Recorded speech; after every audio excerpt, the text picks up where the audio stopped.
আজকে লুবাবা নামে একটা বাংলাদেশের শিল্পী 16 বছর বয়সে বিবাহ করেছে কোরআনের একটা হাফেজকে। তামাম বাংলাদেশের পাড়ায় ঝড় উঠে গেছে, শাহবাগীদের ঘুম হারাম। 16 বছর বয়সে এই লুবাবা কেন বিয়ে করলো? সে তো শিশু, কিচ্ছু বোঝে না, ফিডার খায়, নারী নির্যাতন হবে, একে ধর্ষণ করা হবে, এ বিয়ে করে ঠিক করেনি। লুবাবা নামক মেয়ে বিয়ে করতে সে খুশি, তার হাফেজ স্বামী মাহমুদ সেও খুশি, তাদের দুইজনের পরিবার খুশি। অথচ ঘুম হারাম হয়ে গেছে ওই শাহবাগীদের জারদ সন্তানদের। কথা কন না কে রে? যারা বিয়ে করলো তারা খুশি, আপনাদের চুলকানি শুরু হলো কারণটা কি? ইসলামী শরীয়তের বিধান, ছেলে মেয়েদের বিয়ের বয়স হলে আপনারা বিয়ে করে দেবেন। বিয়ে যখন সহজ হবে তখন জিনা বন্ধ হবে। বাংলাদেশে 18 বছরের আগে মেয়েদের বিয়ে করলে জেলে বন্দি হবে, 21 বছরের আগে ছেলেদের বিয়ে করা যাবে না, কিন্তু প্রেম করা যাবে না এমন আইন কিন্তু বাংলাদেশে নাই। কতক্ষণ না সরকারের আইন বলতেছে 18-র আগে আর 21-এর আগে বিয়ে নাই। এখন ছেলে মেয়ে কি করবে? বিয়ে করা যাচ্ছে না, ওরা পার্কে ঘুরে টয়লেটে ঢুকে ইচ্ছে মতো জিনা ব্যভিচার করতেছে, প্রেম প্রীতি করতেছে। সুতরাং সরকারকে বলতে চাই, 16 বছরের বিবাহ অবৈধ, আর 30 বছরের যুবতীরা টয়লেটে ঢুকে জিনা ব্যভিচার করবে, এটা বৈধ, এটা হতে পারে না। কোরআন সুন্নাহ বিরোধী এই আইনকে বন্ধ করে দিয়ে বিবাহকে সহজ করে দিতে হবে। বিয়ের আইন আপনারা দিয়ে জিনা সহজ করে দিচ্ছেন, এটা কখনো করা যাবে? আজকে অধিকাংশ যুবকেরা বিয়ে করতে চায় কিন্তু বাবারা বিয়ে করায় না। এমন বাবা আছে না নাই? বলে ছেলে চাকরি করে না, ব্যবসা করে না, খাওয়াবে কি? কিন্তু আল্লাহর কোরআন সূরা নূর বলেছে, যখন কোনো ছেলে মেয়ের বিয়ের বয়স হবে তাদেরকে বিয়ে পড়াইয়া দাও, তারা যদি দরিদ্র থাকে আমি আল্লাহ ধনী বানাইয়া দেব। সুবহানাল্লাহ বলবেন না? আল্লাহর কোরআন বলল বিয়ে করলে ধনী হওয়া যায়, আর আমাদের বাবা মা বলতেছে আগে ধনী হও তারপরে বিয়ে করো। এটা সম্পূর্ণ কোরআন বিরোধী সিদ্ধান্ত। কথা কন না, ভালো করে বোঝার চেষ্টা করেন। আপনি আপনার ছেলেকে বিয়ে করাচ্ছেন না, আপনার মেয়েকে বিয়ে দিচ্ছেন না, ওই ছেলে মেয়ে যদি জিনা করে একা জাহান্নামে যাবে না, বাবা মা হিসেবে আপনাদেরকেও জাহান্নামে যেতে হবে।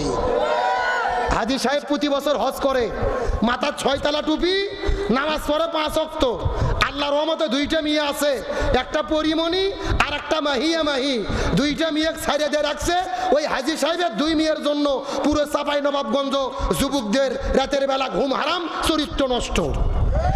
কথা কন, কথা কন। আল্লাহর কোরআন বলছেন কু আনফুসাকুম ওয়া আহলিকুম নার, জাহান্নামের আগুন থেকে নিজে বাঁচো, পরিবারদেরকে বাঁচাও। আপনার ছেলে মেয়ে যদি জিনা করে জাহান্নামে যায়, একা জাহান্নামে যাবে না, আপনাদের সাথে করে নিয়ে জাহান্নামে যাবে। আপনাদের নামাজ রোজা হজ যাকাত করতোয়া নদী দিয়ে ভাসে চলে যাবে। কথা কন না কা? সুতরাং আমরা যদি জিনা বন্ধ করতে চাই বিয়েকে সহজ করতে হবে। জোরে বলেন বিবাহকে কি করতে হবে? তাহলে যারা বাবা মা আছেন ছেলে মেয়েদের বিয়ে করাবেন তো ইনশাল্লাহ? কথা বলে না কেন? আল্লাহ তাআলা বিয়েকে সহজ করার তৌফিক দিক, বলেন আমিন। গত 2-3 দিন হলো দেখতেছি সোশ্যাল মিডিয়াতে একটা ছেলে এবং মেয়ে টয়লেটের ভেতরে ঢুকে মিলামেশা করতেছে, জিনা ব্যভিচার করতেছে। জোরে কোন সুবহানাল্লাহ। কে জোরে বলেন নাউজুবিল্লাহ।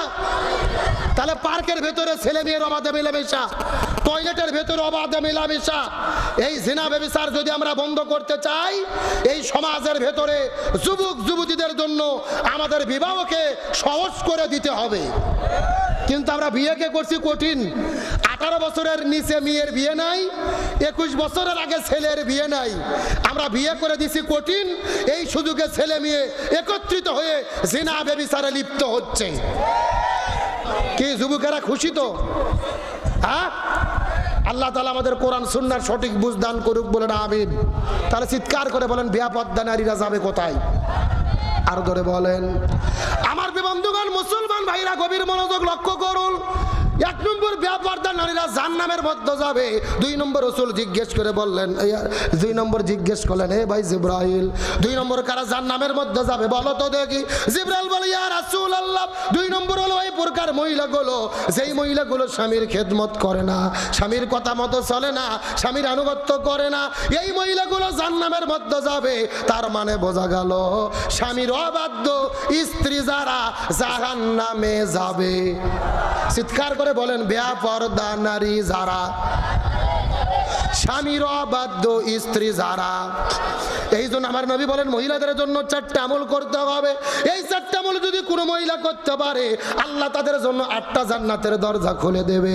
1 নম্বর হলো নামাজ, 2 নম্বর হলো রোজা, 3 নম্বর স্বামীর খেদমত, 4 নম্বর পর্দা। এই 4টা আমল যদি কোনো মহিলা করতে পারে আল্লাহ তাদের জন্য 8টা জান্নাতের দরজা খুলে দেবে। 8টা জান্নাতের ভেতরে তাদের যেই দরজা পছন্দ ওই দরজা দিয়ে তারা আল্লাহর জান্নাতে চলে যাবে। বলেন সুবহানাল্লাহ। কয়টা আমলের কথা বলেছি? আরো জোরে বলেন। 1।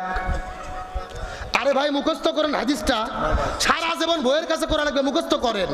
1 নম্বর হলো নামাজ, 2 নম্বর হলো রোজা, 3 নম্বর স্বামীর খেদমত, 4 নম্বর পর্দা। 1 নম্বর নামাজ, 2 নম্বর রোজা, 3 নম্বর স্বামীর খেদমত, 4 নম্বর পর্দা। চিৎকার করে বলেন তো মহিলাদের জন্য আমল করতে হবে কয়টা? আরো জোরে। 1, 2, 3, 4। এই আলোচনা যখন রাসূল করলেন সাহাবীদের ভেতরে হযরত আলী রাদিয়াল্লাহু তাআলা ওখান থেকে এক দৌড়ে ফাতেমার কাছে চলে গেলেন। ফাতেমার কাছে যাওয়ার পরে ডাক দিয়ে বলে, ফাতেমা মহিলাদের জন্য 4টা আমল করতে হবে। এই 4টা আমল করলে আল্লাহ 8টা জান্নাতের দরজা খুলে দেবে। এই কথা শোনার পরে ফাতেমা এক দৌড়ে নবীর কাছে চলে গেলেন। যাওয়ার পরে ডাক দিয়ে বলে, বাবা আপনি বলেছেন মহিলাদের জন্য 4টা আমল করতে হবে। এই 4টা আমল করলে আল্লাহ 8টা জান্নাতের দরজা খুলে দেবে। ইয়া রাসূলুল্লাহ আপনার কাছে জানতে চাই এই 4টা আমলের ভেতরে সবচাইতে দামি আমল কোনটা? ফাতেমা কি প্রশ্ন করছে আপনারা কি বুঝতে পারছেন? আমল 4টাই দরকার, তবে 4টার ভেতরে সবচাইতে দামি আমল কোনটা? যারা দরকার আছে না নাই? আমি মহিলাদেরকে অবশ্যই বলবো, তবে এখন আমি আপনাদেরকে নিয়ে আপনাদের আলোচনার দিকে ফিরে চলে যেতে চাই। চিৎকার করে বলেন তো ওই গুহার ভেতরে কয়টা যুবক আটকে ছিল? আরো জোরে বলেন। 1 নম্বর যুবক দোয়া করলেন 1 বিঘ পরিমাণ পাথর সরে গেল। 2 নম্বর যুবক দোয়া করলেন 1 হাত পরিমাণ পাথরটা সরে গেল। 3 নম্বর যুবকটা আল্লাহর কাছে হাত তুলে বলেন, আল্লাহ আমি আমার জীবনে তেমন কোনো ভালো কাজ করতে পারি নাই, কিন্তু আমার বাড়ির ভেতরে একটা চাচাতো বোন ছিল, দেখতেও চাচাতো বোনটা যেমন সুন্দরী ছিল, রূপবতী ছিল, দেখতেও যেমন সুন্দরী। এই চাচাতো বোনের কাছে একদিন গভীর রজনীতে আমি যাওয়ার পরে ডাক দিয়ে বললাম, চাচাতো বোন আমি তোমার সাথে প্রেম ভালোবাসা মহব্বত করতে চাই, মনের কামনা বাসনা পূর্ণ করতে চাই। এমন সময় চাচাতো বোন ডাক দিয়ে বলল, তুমি যদি মনের বাসনা পূর্ণ করতে চাও আমাকে 1 লক্ষ টাকা তোমাকে দিতে হবে। 1 মাস পর্যন্ত তোমাকে সময় দিলাম, এই টাকা যদি তুমি আমার কাছে নিয়ে আসতে পারো আমি তোমার মনের দাবিটা পূর্ণ করতে পারি। এই যুবকটা ডাক দিয়ে বলেন, আল্লাহ আমি 1 মাস ধরে চেষ্টা করার পরে এই টাকাগুলো সংগ্রহ করে গভীর রজনীতে হঠাৎ করে চাচাতো বোনের ঘরের মধ্যে ঢুকে বললাম।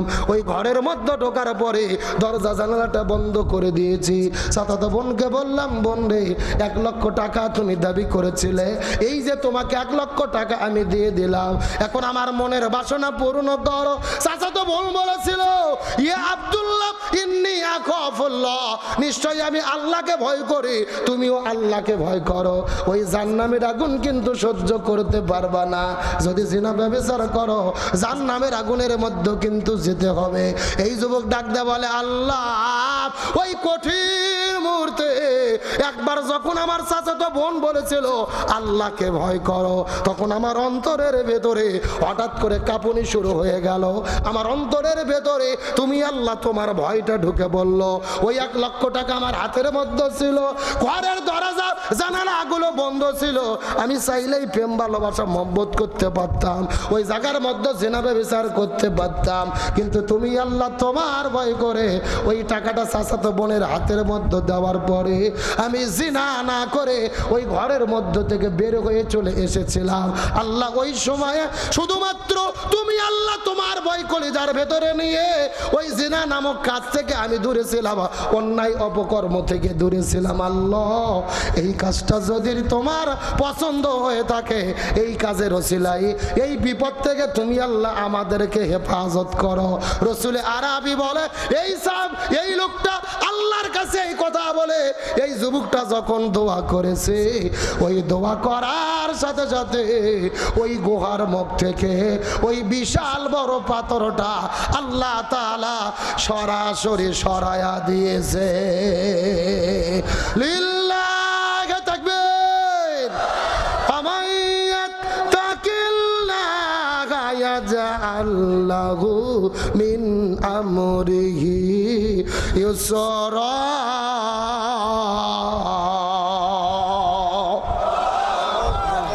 মুসলমান ভাইরা বোঝানোর চেষ্টা করতেছি, ইমানদার মুসলমান যারা হয় আল্লাহর ভয় যাদের কলিজার মধ্য থাকে তাদেরকে কে রক্ষা করে? আরো ধরে বলেন। আল্লাহ মুত্তাকিদের 5টা পুরস্কার দেবে। 1 নম্বর পুরস্কার, আল্লাহ মুত্তাকিদের উপরে তার খাস রহমত বরকত নাজিল করবে। 2 নাম্বার পুরস্কার হলো আল্লাহ মুত্তাকিদেরকে সমস্ত বিপদ থেকে আল্লাহ তাআলা হেফাজত করবে। আর পুরস্কার বাকি আছে কয়টা? 3টে। জোরে বলেন কয়টা? আলোচনা কি আর 5 মিনিট শুনবেন? জোরে বলেন শুনবেন? কারা কারা শুনবেন না হাত তোলেন। হ্যাঁ, ঘুম ধরে গেছে, এইবার বোঝা গেল। আচ্ছা, সত্য সত্য কারা কারা শুনবেন হাত তোলেন তো দেখি। লিল্লাহি তাকবীর।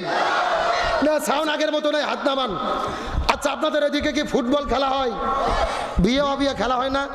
এক পাশে যারা বিয়ে করছে তারা, আর এক পাশে যারা বিয়ে করেনি তারা, এরকম খেলা হয় না? এখন একটা তাকবীর দেব, প্রথমে তাকবীর দেবে যারা বিয়ে করেনি তারা, তারপরে তাকবীর দেবে যারা বিয়ে করেছে তারা। দেখি কাদের সাউন্ড বেশি, দেখার দরকার আছে না নাই? প্রথমে হাত ওঠা অবিবাহিত কারা কারা দেখি, যারা যারা বিয়ে করেন অবিবাহিত ছেলে মেয়ে। লিল্লাহি তাকবীর। মাশাআল্লাহ, হাত নামাও। এখন যারা যারা বিয়ে করছেন, বাবাজিরা, মুরব্বীরা, বড় ভাইরা, যারা যারা বিয়ে করেছেন হাত তোলেন। যারা বিবাহিত, জি লিল্লাহি তাকবীর। কি ভাইজান, সাউন্ড কোনটা বেশি? আপনারা বিয়ে করছেন এই জন্য বলতেছেন নাকি? আসলে বিয়েলাদের সাউন্ড বেশি হওয়ার কারণ হলো বিয়েলাদের সংখ্যা বেশি। এখন বিয়ে বা বিয়ে সবাই মিলে সাথে যদি